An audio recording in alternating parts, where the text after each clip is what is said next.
Thank you. Good evening, everyone, and thanks to Dr. Arti for the kind introduction. So let's start on our Porphyria presentation.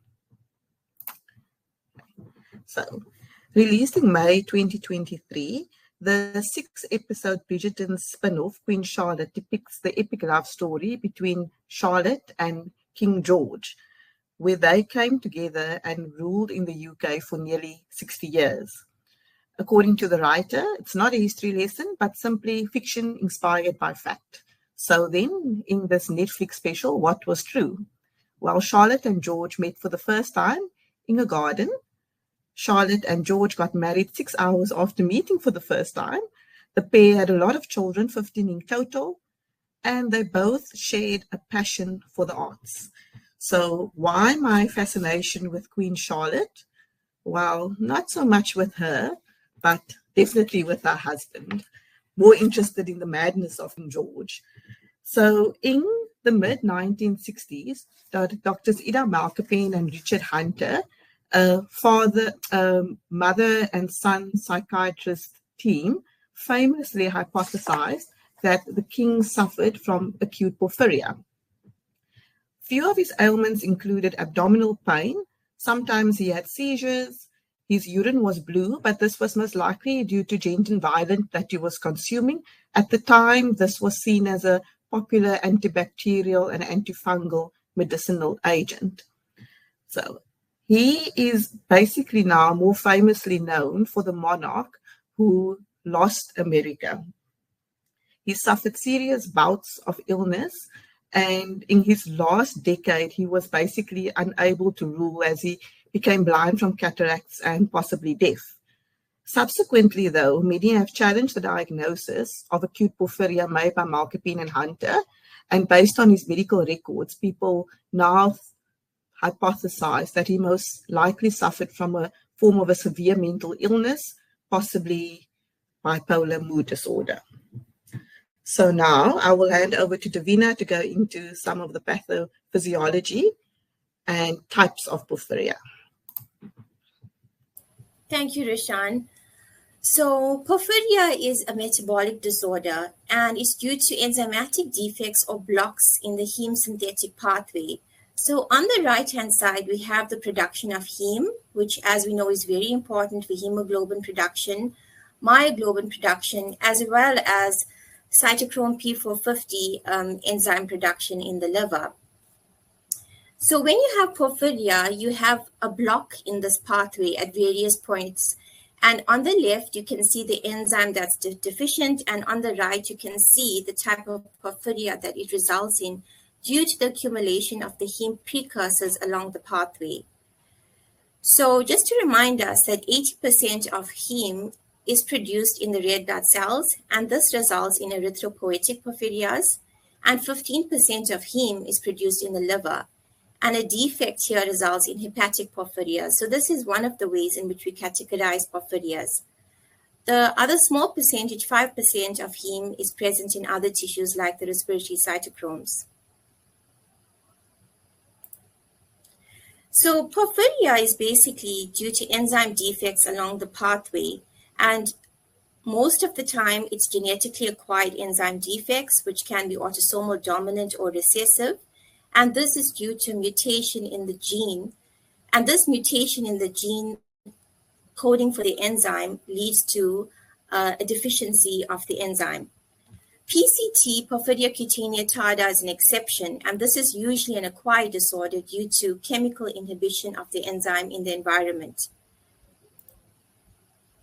So as I mentioned, this is one way of categorizing porphyria.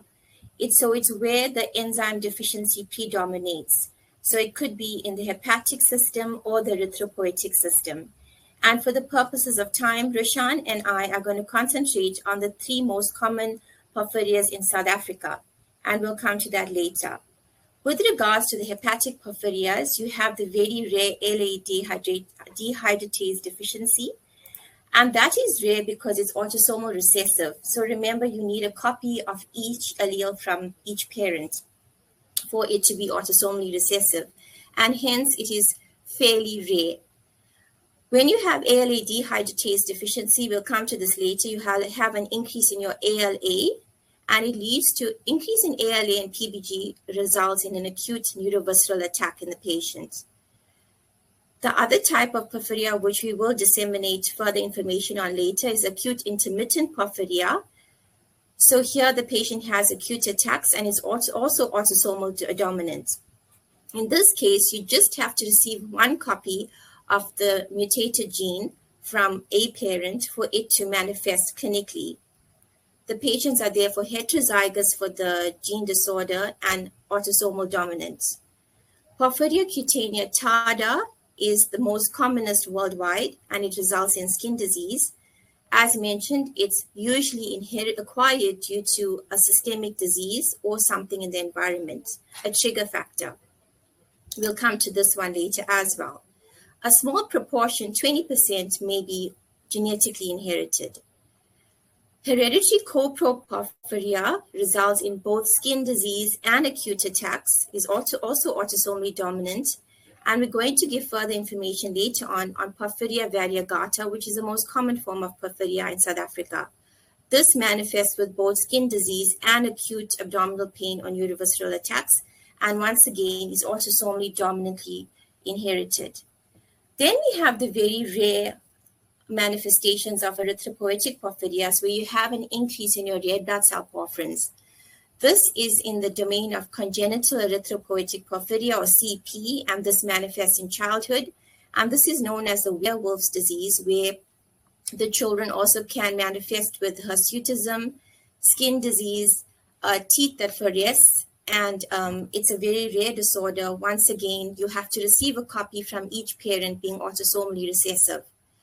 EPP, or erythropoietic protoporphyria, one does also have skin disease with photosensitivity, but it's not blistering photosensitivity, and it's erythema to the skin and edema to the skin. And this as well is autosomally dominantly inherited, but some forms have a complex inheritance where they do need some mutation from the second parent to manifest clinically. So just a bit on the clinical presentation. The other way to divide porphyria is this an acute attack or is this skin disease? And that helps us because it's such a confusing minefield when it comes to porphyria. So when a patient presents with an acute neurovisceral attack or crisis, this is severe abdominal pain. And this is discrete episodes that last up to a few days at a time. So it's not waxing or waning over a few days or a few hours. It's severe and it lasts at least several days at a time. It can radiate to the thighs and the back.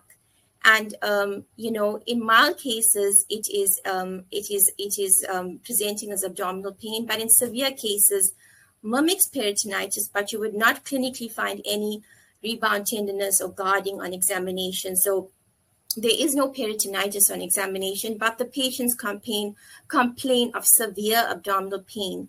And the only thing that abates the pain is pethidine.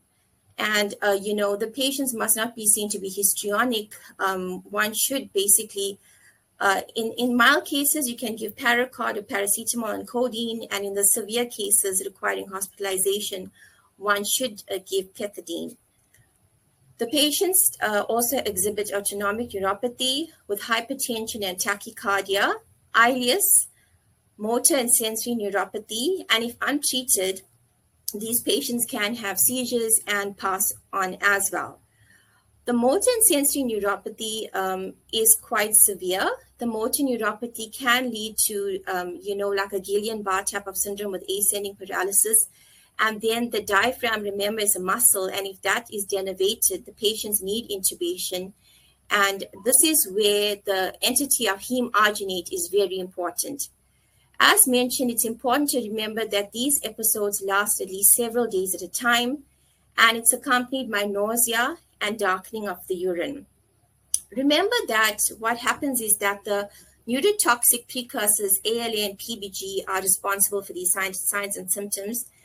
And this is what we pick up in the laboratory. And when there's oxidization of the porphobilinogen to the porphyrins, you get the darkening of the urine.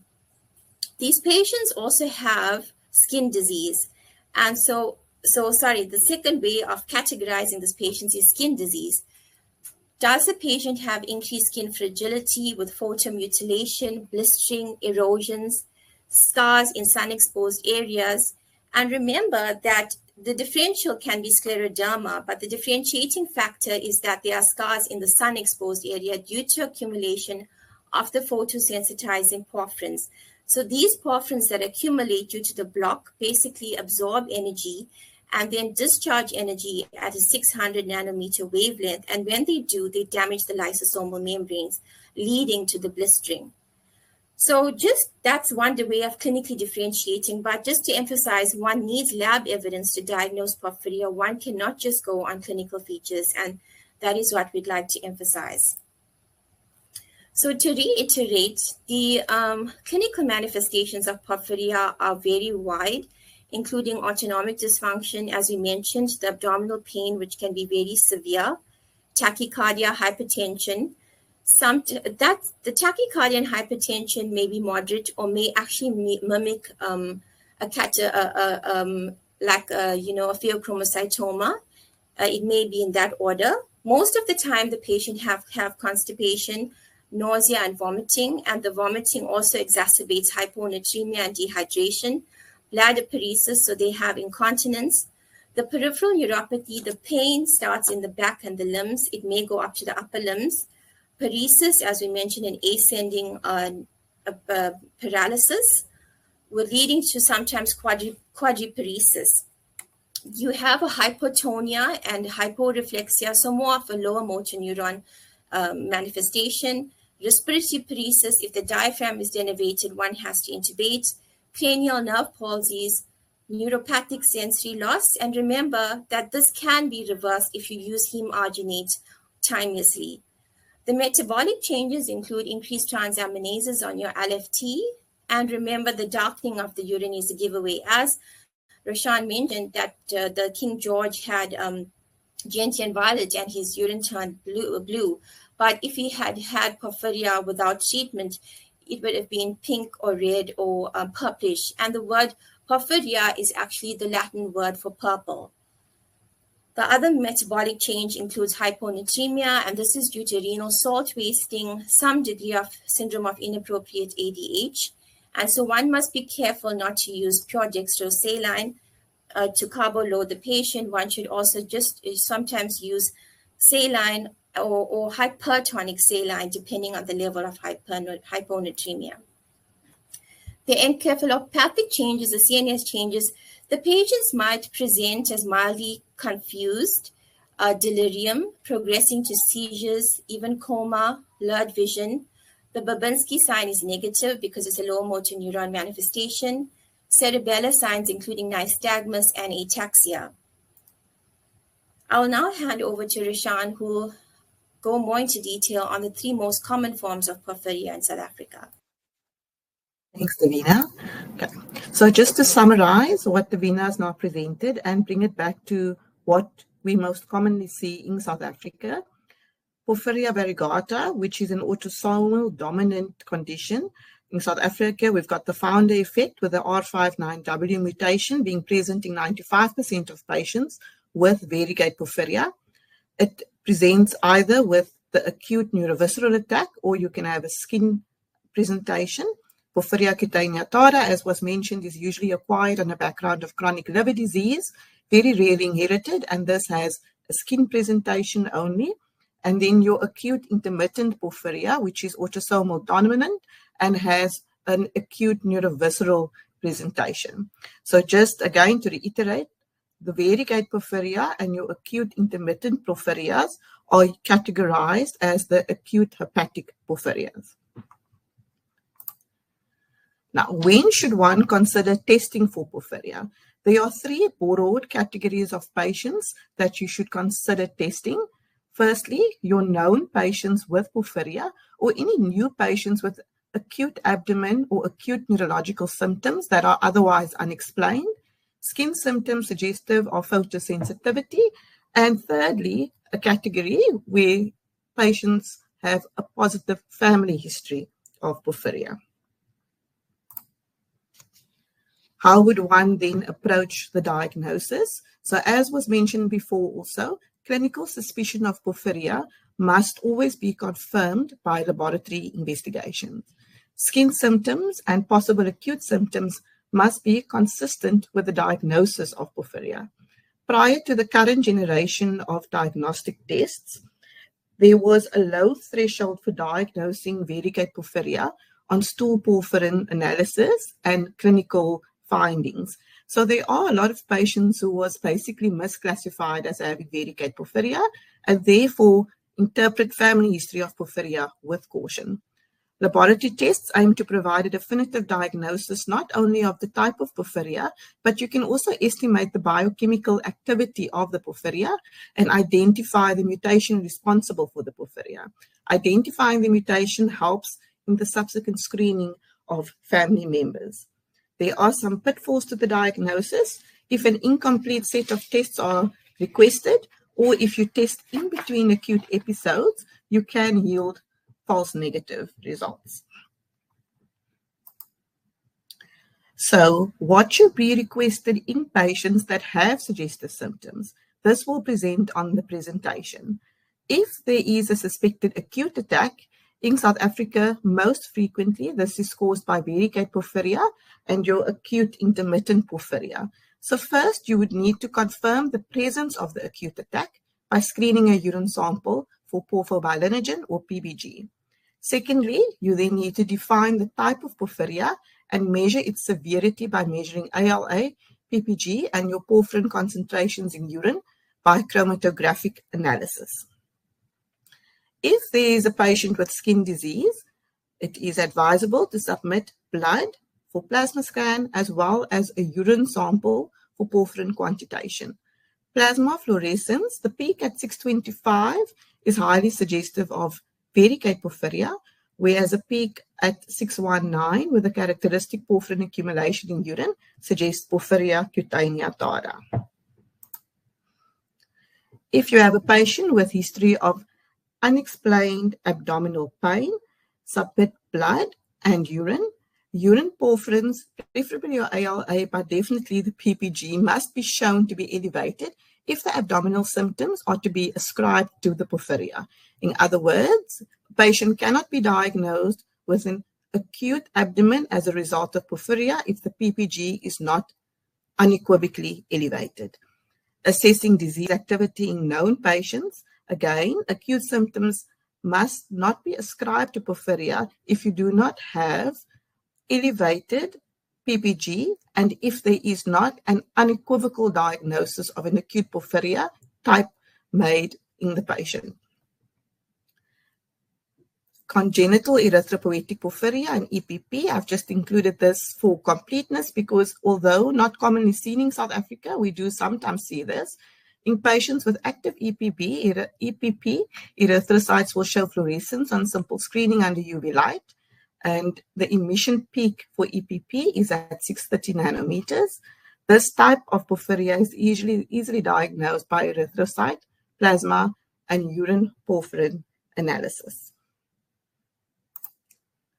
So this diagnostic algorithm basically just summarizes what has been presented in the past 3 or 4 slides, where we just are summarizing your 3 categories of patients that need testing. So if you want to confirm or exclude a suspected acute porphyria attack, the porphyria urine screen should be requested. This is a random urine wrapped in foil, no dietary restrictions, collect the specimen without delay and send to the lab. If there are skin lesions or you would like to diagnose the type of porphyria, request a porphyria study, which includes 3 specimens, a random urine, blood, and feces protected from light, wrapped in foil. If the patient is symptomatic, immediate collection of the samples without any dietary restrictions. However, if patient is not symptomatic, dietary restrictions for 3 days, excluding pork, red meat, biltong, meat extracts, aspirin-containing products, etc.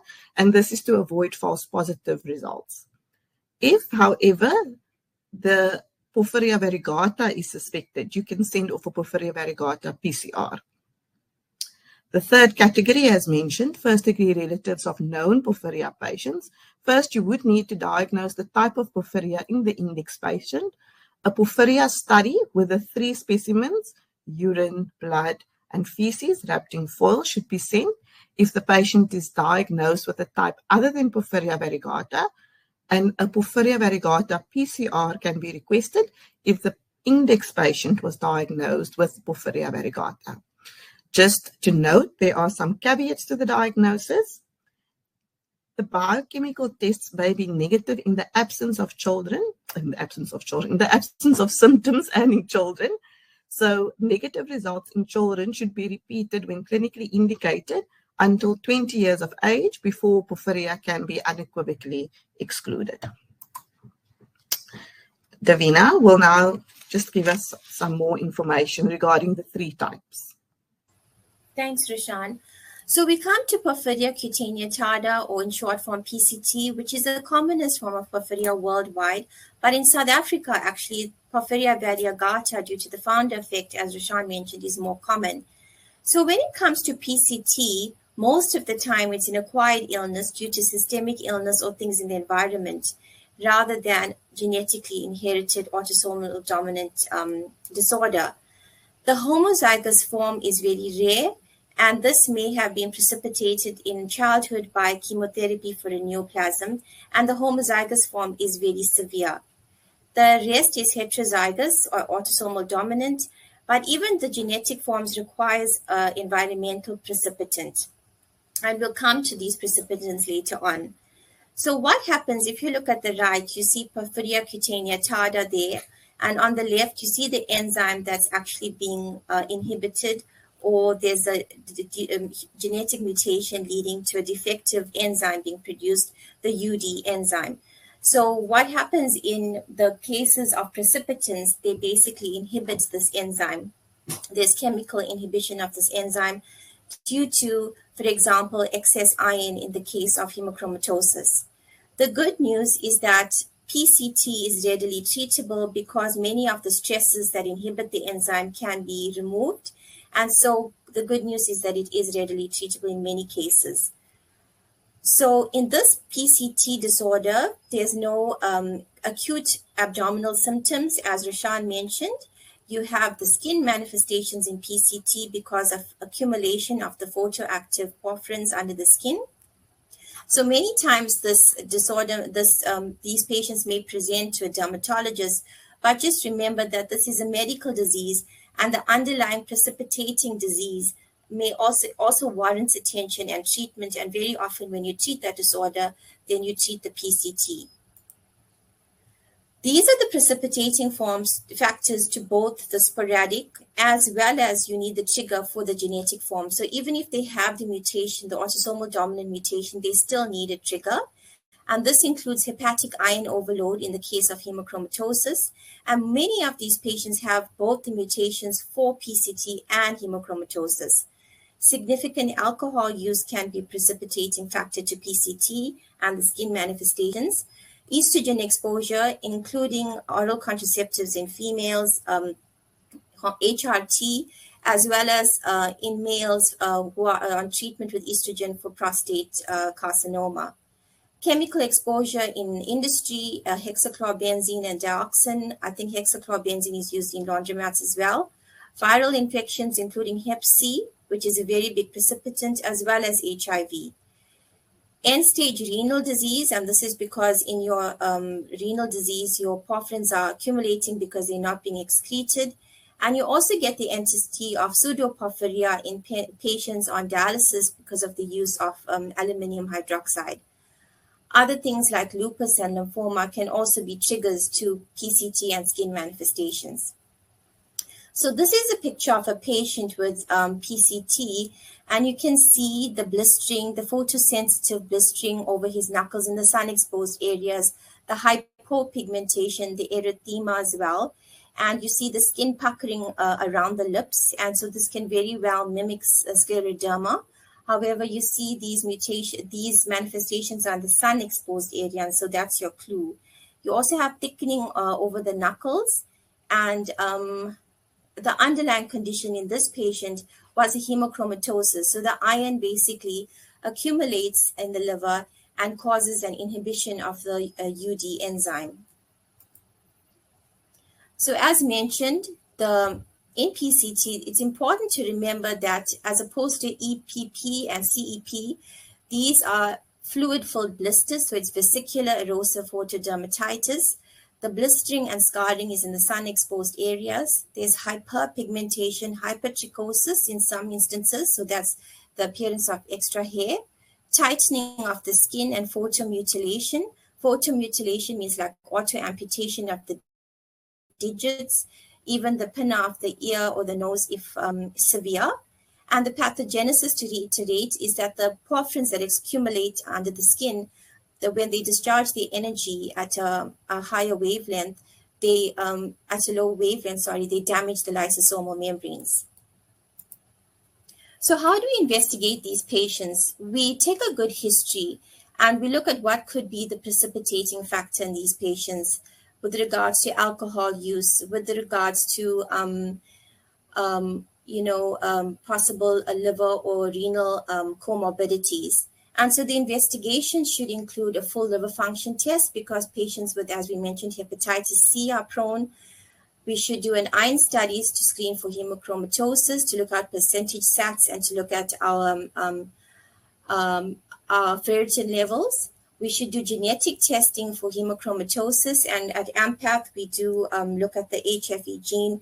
We type the C2A2Y and the H63D gene, amongst others.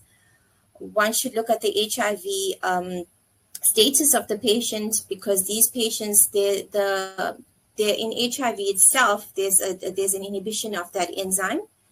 Hepatitis C serology, and remember your treatment of your HIV and your hepatitis C can ameliorate the PCT in the long run. One may need a liver biopsy to look for the hemochromatosis as well as to look at the hepatic effects of the porphyria. I now hand over to Rishan for the first case study. Thank you. We'll just have a case study to illustrate from a laboratory point of view what the results also look like. So here for our PCT case study, we've got a 55-year-old male who presented to the dermatologist with blistering in sun-exposed areas and pigmentation. There was no abdominal symptoms and no psychiatric symptoms reported. Also, no family history of porphyria. According to the dermatologist, the clinical findings would best fit with Porphyria cutaneata, and he sent in some investigations to confirm his clinical diagnosis. As Davina mentioned, liver function tests are important in your Porphyria cutaneata.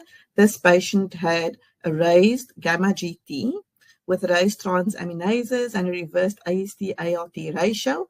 Also, the globulin fraction was up at 54, as you can see. Serological markers were done, looking for hepatitis. There was no serological evidence of an acute hepatitis A, B, or C. The hepatitis A IgG that is positive basically signifies a previous infection with immunity. Antinuclear antibody was done, that was negative. There was no iron studies, unfortunately, and this patient was not screened for hemochromatosis. In terms of the porphyria studies that was done, a blood sample was submitted for a plasma fluorescence scan. There was a positive peak at 615 to 620, and this could possibly be due to acute intermittent porphyria, Porphyria cutaneata, as is suspected in this patient, coproporphyria, or congenital erythropoietic porphyria. Just from a laboratory point of view, to illustrate what we see when we run these tests in the laboratory and how we actually quantify the urine and stool porphyrins. So this is a visual representation of how the porphyrin metabolites are quantified. We employ a high-performance liquid chromatography method with a photodiode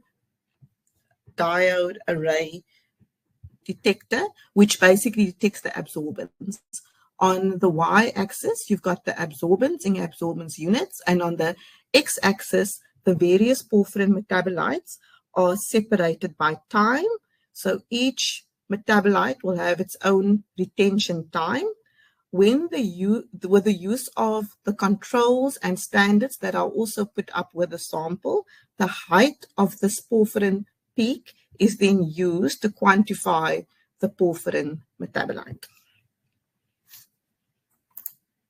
So if you have a look at the bottom, the urine porphyrins HPLC, that is basically what we looked at now. And if you, I'll just go back, but as you can see, there's uroporphyrin, heptapoporphyrin, hexaporphyrin, etc. So each particular porphyrin metabolite is then quantified based on the height on that HPLC. Some of the other investigations that was done, the Porphyria screening on the urine. So as you can see, the urine pre-porphyrins are quite significantly elevated with the elevated PBG. The urine PBG screen, however, was negative. So I just want to mention here that the screen is a less sensitive test compared to the urine PPG quantification. The screening is a qualitative Watson-Schwartz test with early aldehyde reagent. It is a color reaction and it is operator dependent, whereas the quantification, the PPG quantification, is a spectrophotometric methodology, where again standards and controls are used to quantify that metabolite and is thus much more sensitive. The pattern of excretion of the urine porphyrin metabolites in this patient is possibly suggestive of a dual porphyria. Why? Because in Porphyria cutaneatada, as we've mentioned, this is not an acute porphyria. You do not expect the PPG to be positive in Porphyria cutaneatada, but in this particular patient, the PPG was actually increased. If one goes back to the history, there was no symptoms of an acute abdominal attack. So most likely from the clinical findings, this is Porphyria cutaneatada, but in view of the fact that the PPG was increased as well, it was suggested that a full porphyria study is repeated when the patient presents with symptoms. Just also to note, as we've mentioned before, PCT is almost always associated with mild elevations in your ALT and AST, as this patient had, and it is an iron-dependent disease. So for this particular patient, it would be advisable to do iron studies, and if this is abnormal or there is evidence of iron overload, a hemochromatosis PCR should be done as well. Thank you. Davina? Thanks, Rashan. We now come to the next form of porphyria, which is Porphyria variegata, which is the commonest form of porphyria in South Africa. And this is due to the founder effect of the Dutch settlers in South Africa. And interestingly enough, it can be traced back to the Van de Venter and Van Rooyen families. However, this has now progressed to many families of Dutch ancestry, not just those patients with those surnames. So with Porphyria variegata, you have both the skin and neurovisceral manifestations. It is an autosomal dominant disorder, and so one just has to inherit one copy of the gene for it to manifest clinically, and 50% of the offspring can be affected. So, and this is equal to males and female babies that are born. So with the founder effect of the R59W mutation, this is responsible for 95% of the patients in South Africa. And we do sequence this mutation in AMPATH. However, there's a 5% of other mutations on the PPOX gene, and there's at least 9 other mutations, of which AMPATH does sequence as well. So just please note that this, for your patients, you know, the R59W mutation may be the most common one, but if you may want to do a full screen if you strongly suspect this clinically, or if you want a genetic diagnosis. So in Porphyria variegata or variegate porphyria, it begins as abdominal pain, And it could be mild mental symptoms like confusion, and then progressing to severe fatigue and inability to concentrate, with or without autonomic dysfunction, as we mentioned, aberrations in your blood pressure and your pulse rate. These patients can have a sensory neuropathy, so your ascending neuropathy as well, and as well as your peripheral neuropathy, your painful peripheral neuropathy. The abdominal pain, as we mentioned, it can be very severe. And once again, to reiterate, these patients often have nausea, sometimes vomiting or constipation, very less commonly diarrhea.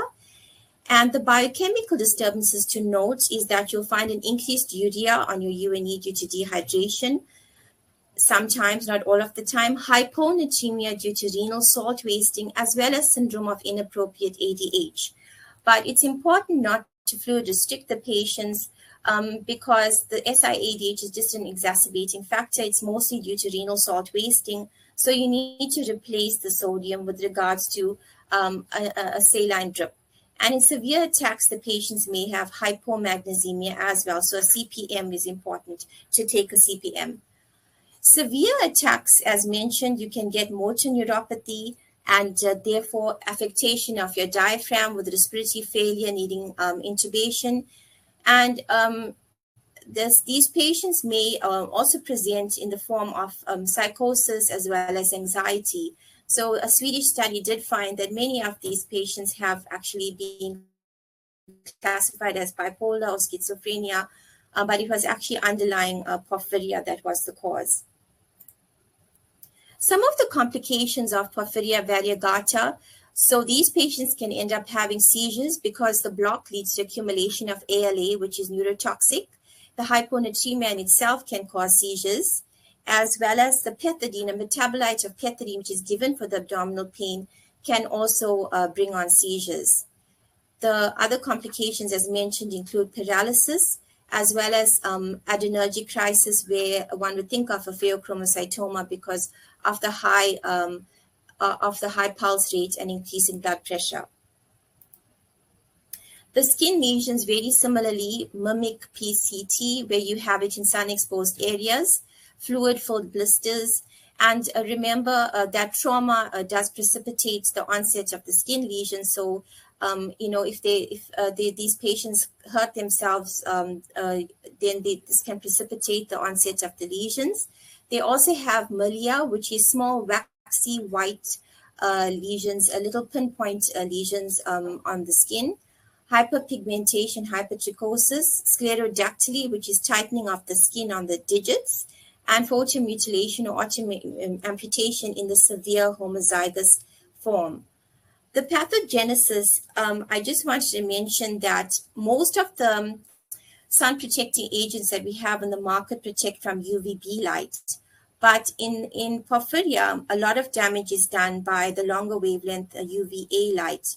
And so it's only the opaque titanium dioxide and zinc oxide sun protectants creams, barrier creams, that protect these patients. And so it's not very aesthetically appealing because they are opaque. However, for skin protection, that is what is advocated, as well as wearing long sleeve clothes, hats, etc. This is a patient who unfortunately had a severe form of porphyria variegata, where they had auto amputation of the digits. And this patient unfortunately had a mutation on both the genes. They were double heterozygous for the mutation. So it's autosomal dominant. So they received one copy from the one parent and another copy of another mutation on the other parent. So it was unusual and very severe. I'll now hand over to Roshan for the next case study. Thank you. Thank you. So next, to illustrate our porphyria variegata case, we've got a 39-year-old female who presented to the surgeon with severe abdominal pain. A surgical course for the acute abdomen was excluded, and subsequently patient was referred to the physician. Further history taken by the physician revealed that there were no specific neurological signs. There was reports of itchy skin on and off, but no discernible skin lesions. not known with porphyria and no known family history of porphyria either, but of note, the patient was recently diagnosed with bipolar mood disorder and started on Navalpro, which is sodium valproate, which precipitated the abdominal pain. So the physician requested porphyria investigations, think that this could be likely. Results reveal the HB of 10.5, a normal UNE. The liver functions were also relatively unremarkable, and a CRP that was less than 1. On the porphyria investigations, she had a raised PPG that sort of went down 2 days later. Also, urine-free porphyrins that were elevated but decreased to 1/3 of its value after 2 days. Just to highlight again, as you can see, the less sensitive test, the urine PPG screen, which is the qualitative color reaction test that is operator dependent, is negative. However, the more sensitive photometric test that is done on the analyzer is positive. So urine PPG increases only during attacks of the acute neurovisceral porphyrias, and it normalizes within days to weeks in your variegate porphyria and hereditary coproporphyria, but it may remain elevated for weeks to months in your acute intermittent porphyrias. Remember, VP and AIP are your acute porphyrias where you expect a raised PPG. PPG does not increase with the cutaneous porphyria such as PCT and EPP. Just to illustrate, this is the urine-free porphyrin peak, what we see or what we measure in the laboratory. So again, this method, it's a spectrophotometer. So the total urine porphyrins are measured essentially between 350 and 450 nanometers, but the peak absorbance peak usually occurs between 400 and 410. Again, the y-axis has got your absorbance in absorbance units, and your x-axis is the wavelength in nanometers. A mathematical equation is then applied to convert the absorbance and the height of the peak to nanomole per liter. And even with all that technical information, you can appreciate by looking at the curves that the initial peak was much higher than the follow-up peak 2 days later. The further porphyria studies revealed 3+ positive fecal-free porphyrins. Red cell-free porphyrins was negative.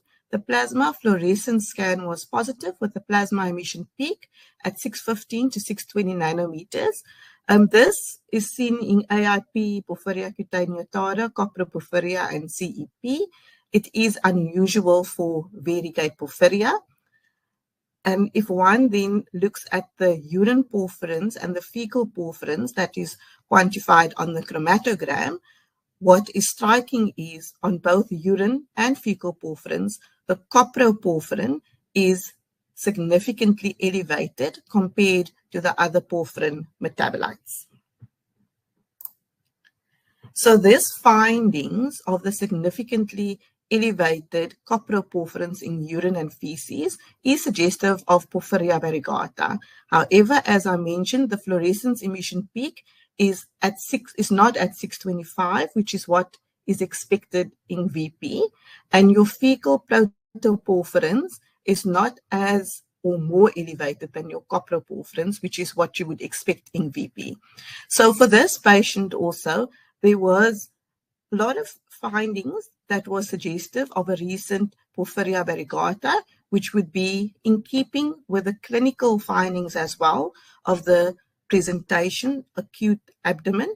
The urine PPG was increased, the urine total free porphyrins was significantly and then moderately increased, and the urine and fecal coproporphyrins were significantly increased. However, the protoporphyrins was only moderately increased, and the plasma fluorescence emission peak was not at 625. So for this patient also, there are some markers that could be suggestive of PCT, but in view of the clinical findings, the final suggestion would be to do a Porphyria variegata PCR, as this will unequivocally diagnose the type of Porphyria. I think the two cases that were presented now just illustrates how important it is to do the full set of investigations when you are investigating a patient for Porphyria. Kavina? Thanks, Roshan. We now come to the third form of porphyria. We'll be discussing AIP, or acute intermittent porphyria, and this is the most common acute type of porphyria worldwide. The acute attacks here again may be life-threatening, as mentioned before. Here you see the block is with PBG deaminase, and you get accumulation of your neurotoxic precursors leading to the neurovisceral acute attack. This is again an autosomally dominantly inherited trait, and because you get one good copy of a gene from one parent, this disease may be latent until you get a precipitant which is driving this heme pathway forward for the production of heme. For example, your cytochrome P450 enzyme induces, which may be drug-related, and Roshan will cover this further later. There is no genetic testing in South Africa because there are more than 400 mutations. The homozygous form is very rare. There's no founder effect, and this can occur in all population groups, including in Black families.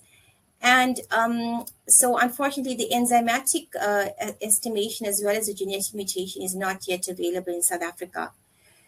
This disorder may be related to the menstrual cycle. So often you find women before their menses may precipitate AIP if they are genetically predisposed. And these patients, they do recommend use of the GnRH agonists with discussion, of course, with the patient, because it does bring on a premature menopause. This disorder may be related to hypertension and renal failure later on.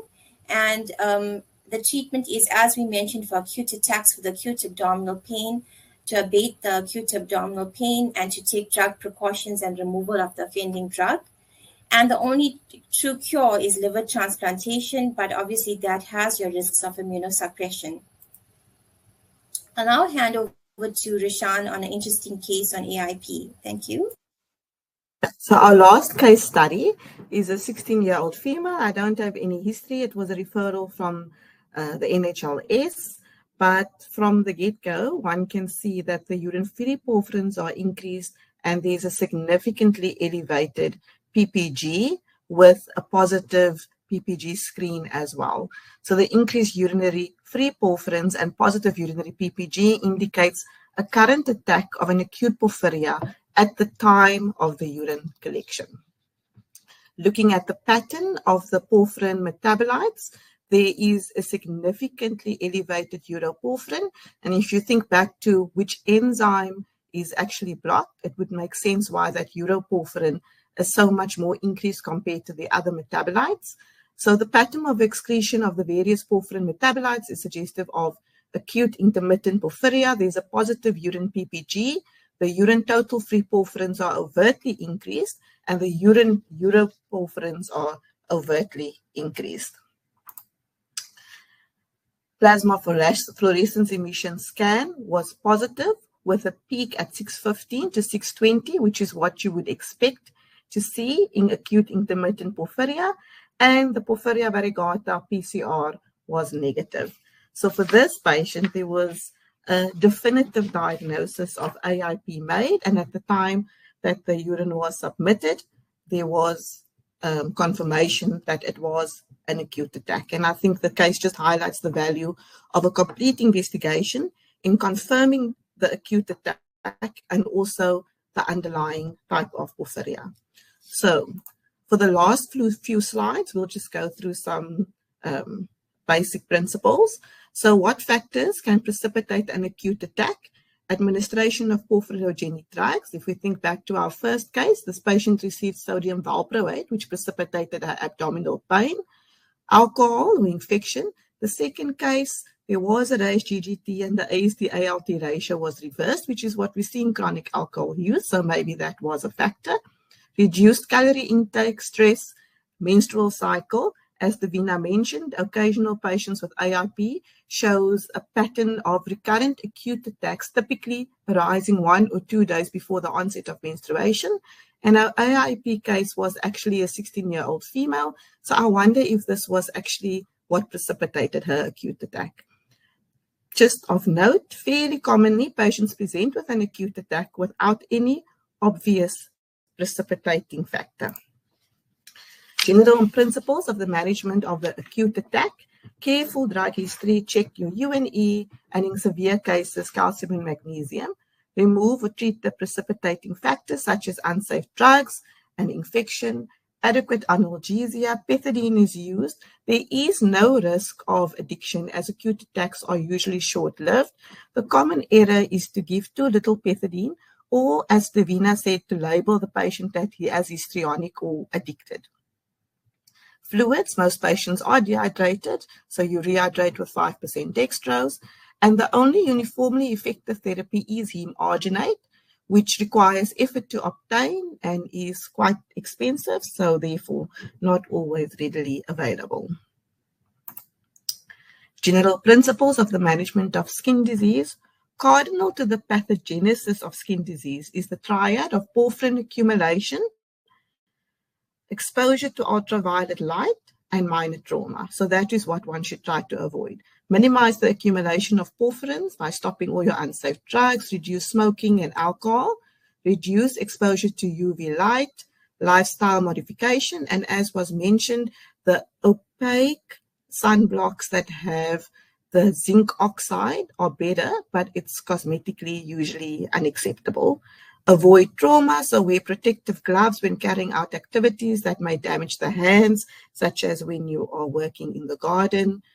Promote healing of established skin disease and treat secondary infections. Avoid astringents such as Dettol, adhesive plasters, which may cause even further trauma.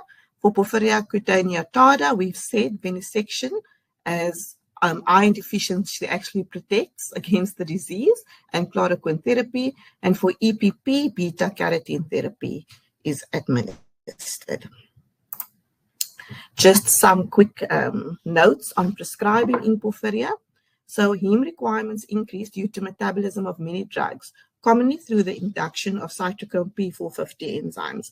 So your cytochrome P450 enzymes are hemoproteins, which play an important role in drug metabolism, especially in the liver.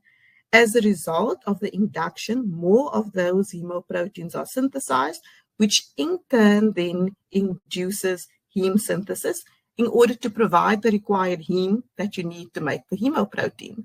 So this increased heme synthesis then leads to accelerated porphyrin production and may result in an acute attack. Drugs that have this property are called porphyrinogenic drugs, and drug safety precautions are important in your acute porphyria, such as AIP, VP, HCP, ALA, dehydratase deficiency, etc. However, drug precautions are unnecessary in Porphyria cutaneata and your erythropoietic porphyrias. So porphyrogenic drugs essentially are potentially dangerous and should be avoided in your patients that are diagnosed with acute porphyrias. There are drug etiquette guidelines that are available on the UCT Porphyria website. As far as possible, people with porphyria should avoid taking any drug, which is obviously not always practical. Also, avoid recreational drugs such as cannabis and limit the exposure to alcohol and cigarettes. Drugs are to be taken only when absolutely indicated clinically, and the combination of drugs should be avoided since there is evidence that several drugs may act synergistically to aggravate porphyria. In general, drugs that are applied topically are safe unless if there is a risk of systemic absorption and metabolism of the drug. So I think in essence, there is no more rigid reliance also on published drug safety lists. The safe use of drugs is most securely based in a culture of safe behavior with drugs. And then in conclusion, just some take-home messages. Consider the diagnosis of porphyria in the appropriate clinical setting. Patients should not be diagnosed on the basis of clinical findings alone, and laboratory investigation should always be requested to confirm the diagnosis. It is important to diagnose variegate porphyria and AIP timeously and correctly because of the risk of the acute attack, which can be very painful. Prompt identification of an acute attack will prevent the administration of porphyrogenic drugs, avoid unnecessary surgery, and allow life-saving treatment to be given. And very important, the biochemical tests may be negative in between attacks, and repeat assessment may be indicated, especially in children.